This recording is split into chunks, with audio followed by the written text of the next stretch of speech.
Hai, Assalamualaikum warahmatullahi wabarakatuh. Perkenalkan, nama saya Raisa Uswana dengan NIM 2105101174. Saya adalah seorang mahasiswa yang berstudi di Universitas Maliku Saleh. Nah, saya mengambil Fakultas Hukum dengan mata kuliah Hukum Kekayaan Intelektual. Nah, di sini saya akan membuat suatu analisis atau analisis yang sudah saya buat akan saya paparkan di video ini. Jadi saya akan memaparkan judulnya dulu. Judulnya ialah hak paten atau yang disebut dengan analisis kasus hak paten. Nah, di dalam kasus hak paten saya mengambil sebuah judul, yaitu pembuktian ketidakbaruan paten sederhana bak penampungan air.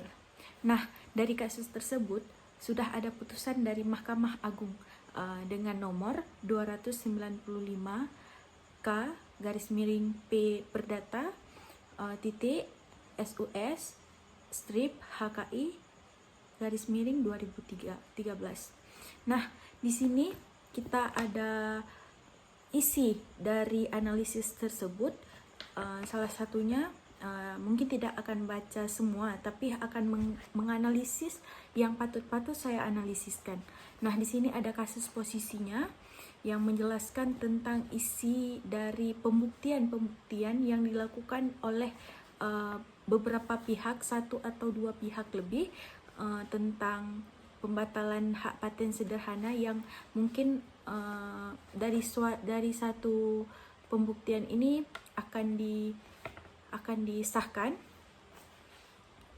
Nah, di sini kita akan bacakan yaitu analisisnya.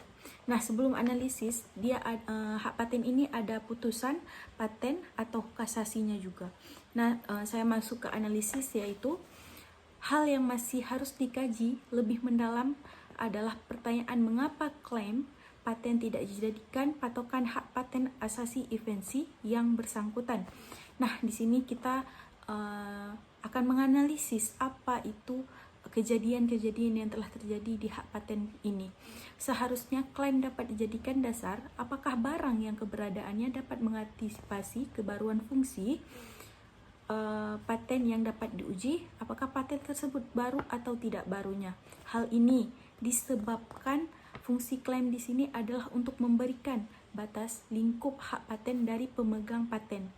Undang-Undang Nomor 14 Tahun 2001 dalam bagian penjelasan pasal 24 mengatakan bahwa klaim adalah bagian dari permohonan yang menggambarkan inti invensi yang diminta perlindungan hukum yang harus diuraikan secara jelas dan harus didukung oleh deskripsi. Nah, kita lanjut. Jadi dari rangkaian persidangan baik dari PN atau yang disebut dengan pengadilan niaga maupun pemeriksaan kasasi, belum terlihat adanya pihak yang mendasarkan perbandingan untuk membuktikan kebaruan tersebut dengan mendasarkan pada klaim persamaan antara paten sederhana diduga tidak baru dengan bukti adanya brosur maupun pengungkapan sebelumnya dilakukan dokumen non-klaim. Nah, di sini kita tahu setiap hak paten itu harus membuktikan kebaharuannya dengan mendasarkan kepada klaim. Kalau kita tidak mendasarkan dengan pengungkapan sebelumnya dengan dokumen, itu disebut dengan non-klaim. Nah, di sini kita akan masuk ke kesimpulan dari hak paten. Kesimpulan yang dapat ditarik dari informasi yang terdapat dalam putusan kasasi ini, terdapat permasalahan adalah pertama, bahwa pembuktian tidak baruan dari paten sederhana dalam kasus ini berdasarkan pada adanya dokumen brosur dan pemesanan barang yang sama oleh pihak ketiga sebelum tanggal permohonan paten sederhana diajukan. Nah, sedikit-sedikit mungkin sudah terlihat apa yang terlihat dari kasus paten tersebut. Kedua, kasus ini para pihak tidak mengungkapkan klaim karena setiap hak paten yang kita ajukan itu kita harus mengungkapkan klaimnya sebagai basis untuk menguji kebaruan, padahal klaim merupakan inti invensi, sangat inti, yang disebut dengan inti invensi yang diberikan perlindungan dalam paten. Jika kita ingin diklaimkan sebaiknya setiap kasus atau hak paten itu diklaimkan segera, karena dengan klaim itu sangat esensi yang diberikan oleh perlindungan dalam paten. Jadi paten tersebut sudah ada perlindungannya. Nah, untuk referensinya, seperti saya baca pertama tadi, putusan Mahkamah Agung nomor 295K Perdata _Perdata sus strip HKI _2013 maaf. Selanjutnya nomor 2 Undang-Undang nomor 14 tahun 2011 tentang paten. Nah, jangan lupa diingat, Undang-Undang tentang paten terdapat dalam Undang-Undang nomor 14 tahun 2001 tentang paten.